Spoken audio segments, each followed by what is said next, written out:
Hello friends, आप सभी को मेरा नमस्कार और स्वागत है आप सबका एक बार फिर से आपके अपने यूट्यूब चैनल जस्ट नॉलेज पर। मैं हूं कुमार विनय और आज का यह वीडियो उन सभी के लिए बहुत ही इंपॉर्टेंट है जिनके मन में यह हमेशा सवाल होता है कि यूपीएससी मुझसे नहीं होगा। इस वीडियो को देखने के बाद में जिस तरह से राजस्थान की इस बेटी ने अपना परचम लहराया है आरएएस के एग्जाम में, तो मैं चाहता हूं कि आप में से सभी लोग इस वीडियो को देखें और ज़्यादा से ज़्यादा इस वीडियो को शेयर करें, क्योंकि यह वीडियो उन सभी के लिए इंपॉर्टेंट है जिनके पास बहानों की लिस्ट होती है, जिनके पास यह होता है कि मुझसे नहीं होगा या मुझसे नहीं हो पाएगा। तो चलिए इस वीडियो में अब आप उन्हीं की जुबानी सुनिए उनके सफलता की कहानी को। असीम सौंदर्य और पवित्रता की प्रतीक इस गुलाबी नगरी को नमन करती हूँ। राजस्थान विश्वविद्यालय की दैदीप्यमान प्रतिष्ठा और उसमें आप सबकी शिक्षा के प्रति निष्ठा को नमन करती हूँ। वह वटवृक्ष जिसकी छांव में यह विश्वविद्यालय परिवार फल फूल रहा है, ऐसे कृतज्ञता अभिभूत और जीवन सौंदर्य के पारखी माननीय कुलपति महोदय को नमन करती हूँ। जल से इसे सींचने वाले विद्वत शिक्षक समाज को नमन करती हूँ। राजस्थान विश्वविद्यालय की वैभवशाली परंपरा और गौरवशाली इतिहास और उसमें जन्मी आप सबकी सुनहरे भविष्य की उत्साहित और अनुशासित प्यास को नमन करते हुए नमन करती हूँ उस परम पिता परमेश्वर को जो मुझ में वक्ता बनकर बोल रहा है, आप में श्रोता बनकर सुन रहा है और इस पंडाल के कण कण में विद्यमान होकर इस परम अनुष्ठान को साकार मंचस्थ विद्वत समाज और देश के छलनी हुए जिगर को मरहम लगाने की एकमात्र आशा स्थल प्यारे साथियों, मुझे बहुत प्रसन्नता है कि मुझे आज ऐसे लोगों के बीच व्याख्यान का अवसर मिला है जो उस मोड़ पर खड़े हैं जहां से उन्हें जीवन संग्राम में कूदना है। अभी आपके सामने बहुत सारी चुनौतियां और संघर्ष है। ऐसा नहीं है कि आरएस बनने के बाद मेरे संघर्ष और चुनौतियां खत्म हो गए हैं, बल्कि वो तो अभी शुरू हुए हैं, लेकिन उनसे लोहा लिए बिना हम आगे नहीं बढ़ सकते हैं। साथियों, मुझे नहीं लगता कि मैं अपने इन स्नातक अनुजों को कोई मार्गदर्शन दे सकती हूँ या आप में किसी अभूतपूर्व ऊर्जा का संचार कर सकती हूँ, क्योंकि मैं भी आप ही की तरह एक जिज्ञासु विद्यार्थी रही हूँ और पिछले कुछ वर्षों में वही सामने आप ही की तरफ बैठा करती थी जहां आज आप जगमग तारों की तरह इस परिसर को रोशन कर रहे हैं। किंतु मैं इतना जरूर कह सकती हूँ कि यहाँ सिखाए जाने वाले उस श्रम, उस धैर्य, उस मार्गदर्शन, उस शैक्षिक वातावरण, शिक्षकों की विद्वता और अनुशासन के आवरण को यदि जीवन में उतार लिया जाए तो असंभव कुछ भी नहीं है। जैसा कि एक साथी ने कहा था, वैसे ही मेरे साथ में भी यही घटना है। मुझे भी प्रशासन में आने से पहले ये पता नहीं था कि आरएस क्या होता है, वो क्या करता है। स्कूल में साथी लड़कियों ने कह दिया कि हम आरएस बनेंगी, तो मैंने भी 9th क्लास का रिजल्ट आते ही अपने बाल मन में पूरे घर में ये सार्वजनिक उद्घोषणा कर दी कि मैं आरएस बनूंगी। चूंकि पिताजी शिक्षा अधिकारी रहे हैं, इसलिए धीरे धीरे ये पता चला कि हाँ, कोई आरएस होता तो कोई बड़ा अफसर है। किसी ने ताना मार दिया तो आरएस बनना एक चैलेंज के रूप में ले लिया। हम लोग पतंग उड़ाते थे और पड़ोस में एक अगरबत्ती का कारखाना था, वहां बच्चे छत पर अगरबत्तियां बनाते थे। मैं और मेरी बहन वहां गए और वहां जाकर मालिक को कहा कि इनसे काम क्यों करवाते हो, इनको पतंग उड़ाने दो ना। तो अंकल बोले कि तू कौन सी कलेक्टर लग रही है यहाँ पे। मैंने सोचा कलेक्टर कौन सी तोप होता है, और अगर ये कोई तोप होता है तो एक गोला तो मैं भी दागूंगी। धीरे धीरे परिवेश बढ़ा, लोगों से जुड़ाव बढ़ा, एक आरएस अधिकारी के अधिकार, दायित्व और दायरे को समझा और फिर खुद के अंदर झांका तो देखा और पाया कि हाँ, मैं किसी काम को योजनाबद्ध तरीके से कर सकती हूँ, किसी बात के पक्ष और विपक्ष पर विचार कर सकती हूँ, नेतृत्व क्षमता भी है, अपनी बात दूसरों तक संप्रेषित कर सकती हूँ। मम्मी और चाची का झगड़ा हो जाता तो उन्हें मना भी लेती हूँ, और दादी का आशीर्वाद तो है ही है। मैं आरएस बन सकती हूँ, मैं आरएस बनूंगी। और तब मैंने सोचा कि न गरज किसी से, न वास्ता किसी से, मुझे काम है अपने काम से, तेरी जिक्र से, तेरी फिक्र से, तेरी याद से, तेरे नाम से। और आरएस को ही मैंने अपनी जिक्र और फिक्र बना लिया। और साथियों, यही सम्मिलित कारण और घटनाएं हैं जिनके परिणाम स्वरूप मैं आज यहाँ आपके सामने उपस्थित हूँ।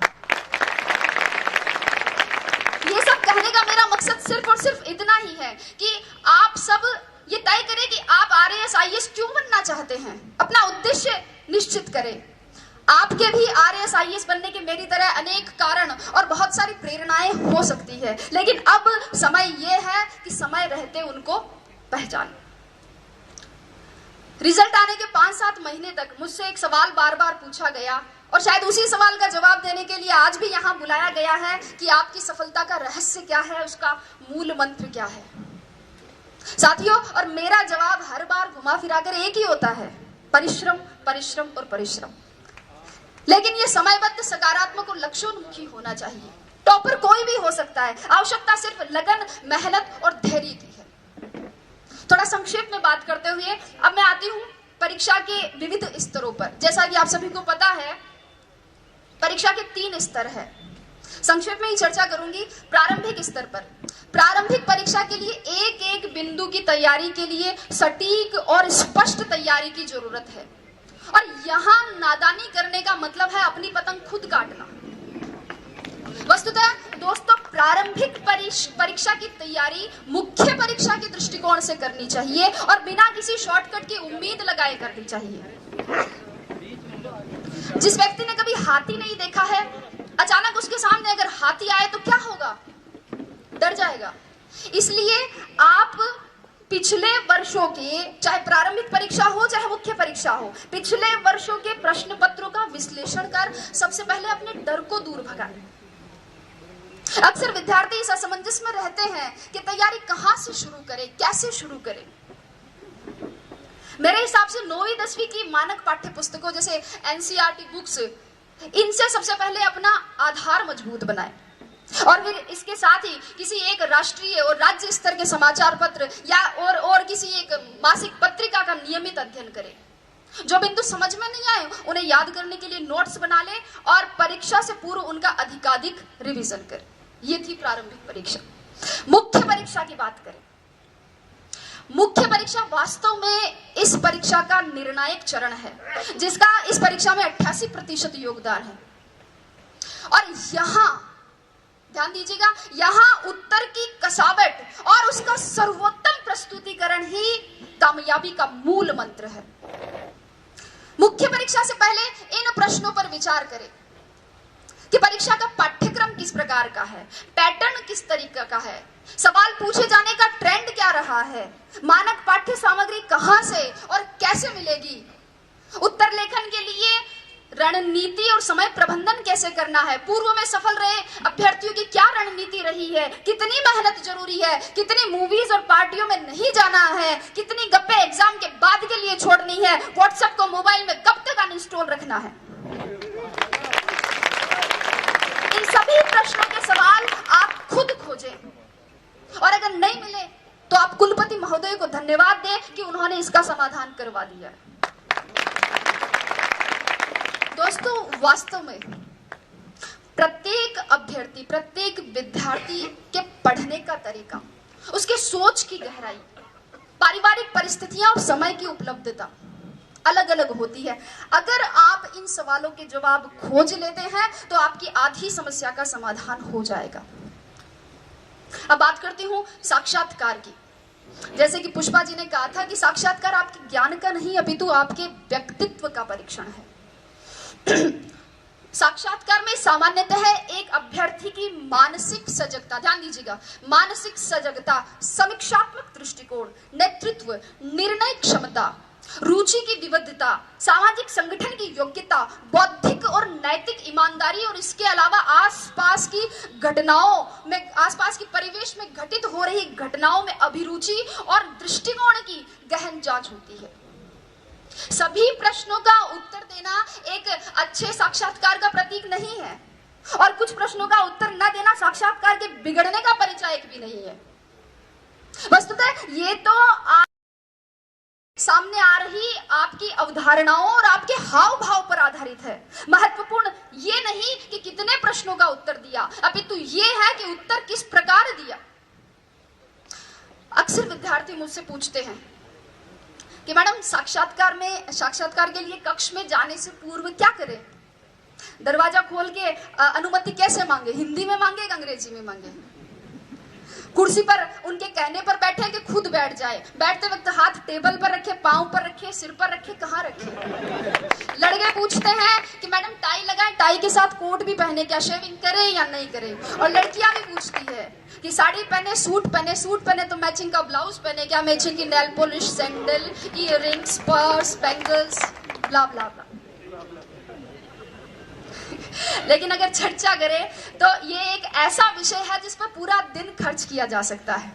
लेकिन अगर मेरी माने, संक्षेप में मेरी माने, तो आप तो बस, अगर आपको लगता है कि आपकी तैयारी अच्छी है, आपकी विषय पर पकड़ है, आपने जो अपने हिसाब से कपड़े पहने हैं उनमें आप सुविधाजनक महसूस कर रहे हैं और उनसे आपके शरीर का आत्मविश्वास झलक रहा है, अगर आपको लगे कि आपने अपने माता पिता का आशीर्वाद ले लिया है, ईश्वर में आपकी आस्था है और दादी और नानी ने कह दिया कि जा बेटा कलेक्टर बन के ही आई, तो आप तो बस दरवाजा खोलिए और मुस्कुराते हुए अंदर घुस जाइए। अभी आपका बायोडेटा देखा जा रहा है। एक प्रश्न आपकी हॉबी से, अगला ग्रेजुएशन के विषय से, अगला करंट नॉलेज से और क्रमशः प्रश्नों का सिलसिला। और अगर आपने अंत तक अपनी संप्रेषणीयता, अपनी समझ, अपनी ग्रहणशीलता, अपने नेतृत्व को बनाए रखा, अपने आत्मविश्वास को बनाए रखा है, तो आप उसी तरह मुस्कुराते हुए बाहर आकर भेरू जी, भोमिया जी, पित्तर जी, जिनको भी आपने याद किया था, उनको धन्यवाद दे सकते हैं। और अगर कोई साथी चाहे तो खोले के हनुमान जी में सवामणि की तैयारी भी कर सकता है, क्योंकि मैं ये गारंटी देती हूँ कि जीत आपकी है। शर्त इतनी है कि सवामणि का निमंत्रण मुझे मिलना चाहिए। तो ये तो बात हुई परीक्षा के विविध स्तरों की। अब मैं परीक्षा में सफलता की क्या प्रक्रिया है